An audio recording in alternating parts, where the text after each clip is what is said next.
For the record, you, Osvald, plead not guilty. Is that correct? The facts are thus. Upon extinguishing the fire, the bodies of your wife and daughter were found in the rubble. They were nearly charred beyond recognition. A gruesome sight. I'm sure you agree. Thus, the court accepts, without objection, immolation as the cause of death. However, there is one last inexplicable detail. Nothing one could reasonably consider the cause of the conflagration was found at the scene. Ergo, the fire ought not to have happened at all. Absent the use of magic, that is.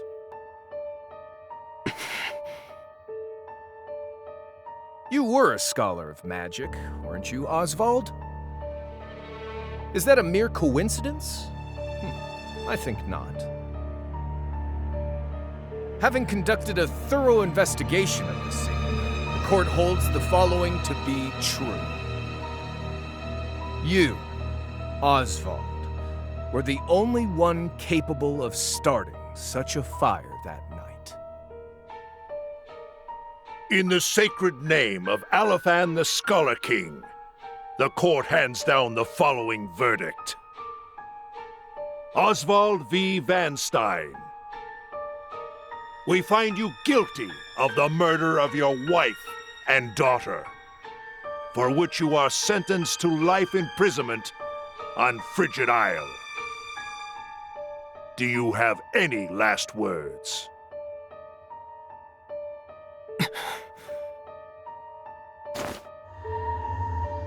Harvey. The man who took everything from me shall die by my hand. I swear it.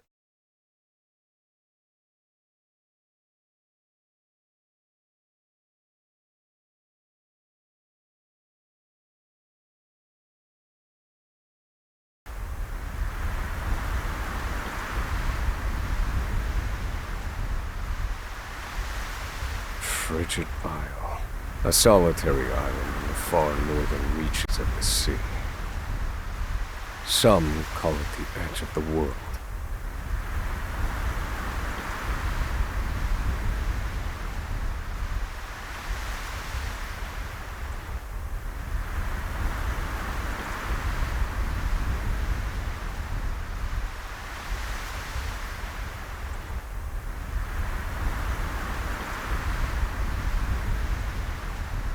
Blanketed in snow all through the year. The nearest continent is due east. 4 days' journey by sea.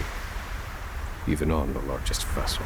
Even then, the fierce blizzards at sea can make a wreck of the mightiest ships.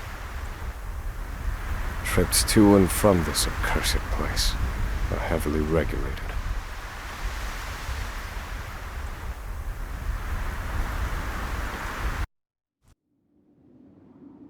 This place holds all mainlanders found guilty of the most heinous crimes. It held over 300 of us at its peak. In its 80-year history, none have escaped. Or rather, I should say, the deplorable treatment of the prisoners ensures that lives end before sentences do. I have survived for 1,879 days, but neither the unforgiving climate nor the ravages of time shall extinguish the fire in my breast.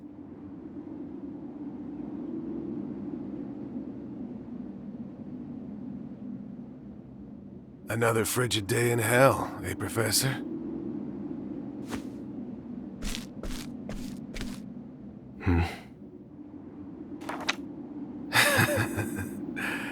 You know what this is?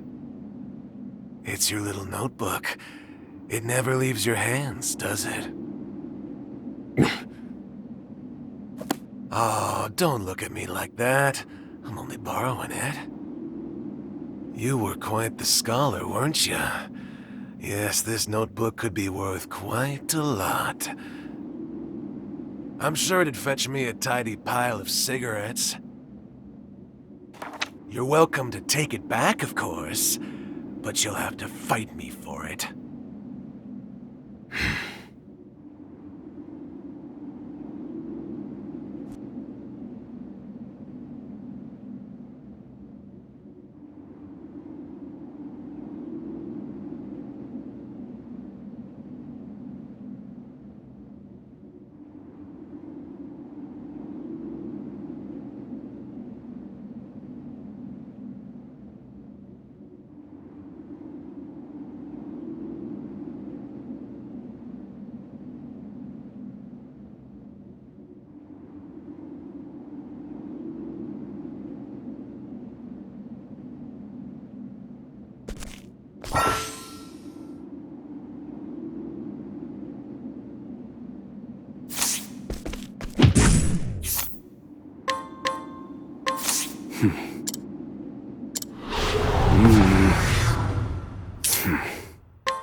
Take it back!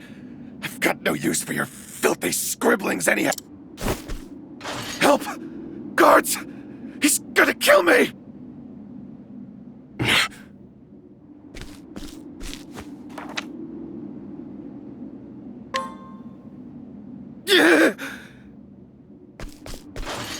Help! Somebody!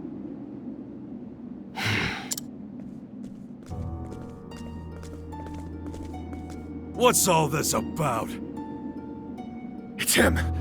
He attacked me.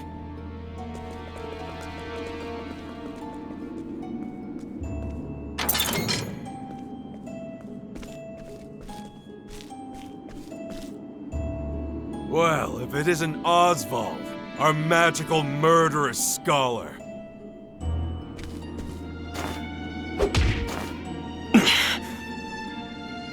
How do you like the new toy I gave you, Professor?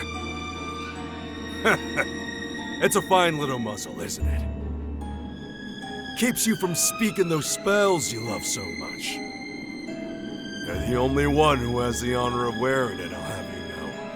You should be kissing my feet.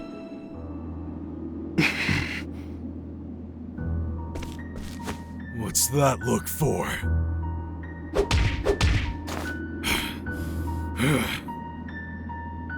I know defiance when I see it, and I'll have none of it.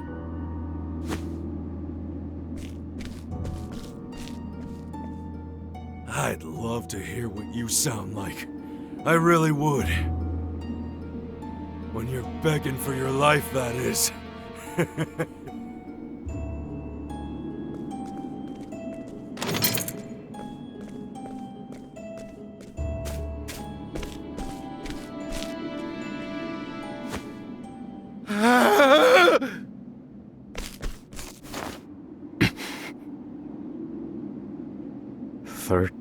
Seconds. 13 seconds from the time a prisoner calls for help to the guard's response. At least some valuable information's come of all this. One warden and 34 guards for 292 prisoners. Over time, I've learned much about the way the prison and the people within it work. And all of that knowledge shall inform my eventual escape.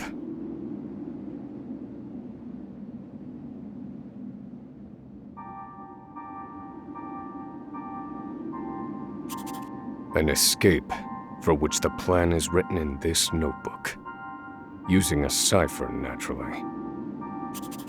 I've revised said plan numerous times these last 5 years, and polished it to a fine sheen. Only 3 pieces of the puzzle remain. The first, an escape route. For this, I have chosen a passage that leads beneath the prison. This passage is overlooked even by the guards themselves, and it leads directly out of this place. I must conduct a more thorough review of it, and soon. The second, suitable clothing. Once I escape, I'll be exposed to the elements. The cold will claim me in minutes if I'm clad in nothing but these rags. The third and final, an accomplice. To escape on my own would be to rely on my own assumptions. I require the help of another with intimate knowledge of the prison's inner workings. With these 3 pieces in place, my plan shall move that much closer to completion. At which point, only its execution shall remain.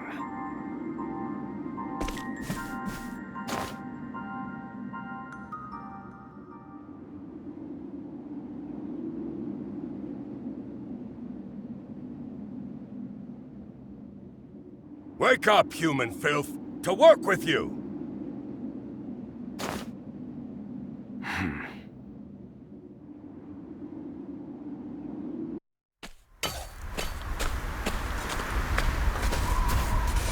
I understand this island was once dotted with mines. Entire mountains were reduced to rubble for ore, and the prison was built atop the wreckage. To this day, there remains phosphate buried in the frigid earth. It's immensely flammable and sells for a fair bit of coin. So the prisoners are forced to mine it, and the guards line their pockets with the proceeds. Mine, scum! Keep those hands moving! I said, keep moving! Unless you'd rather freeze to death! What's wrong with you?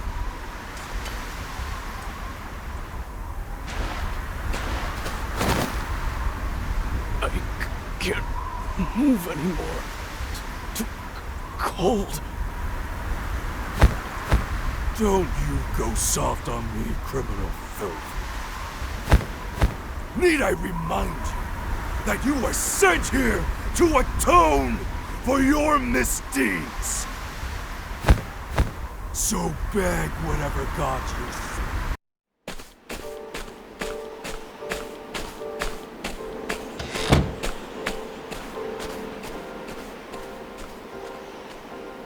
Forced labor is followed by a vanishingly small window of free time. It is in this free time that I review the remaining pieces of my plan. They are 3. The first, an escape route. The prison is as old as it is massive. There are bound to be gaps and awkward seams. Perhaps I can glean a hint or two from someone with intimate knowledge of the island's history.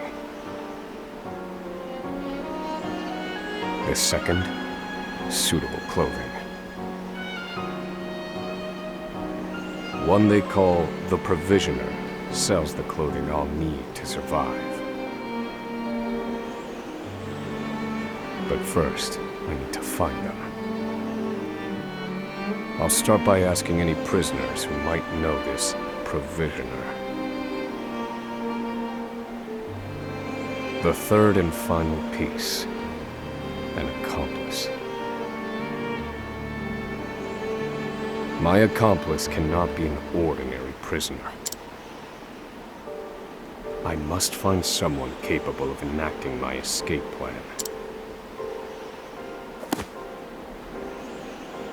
Then all that will remain is the plan's execution.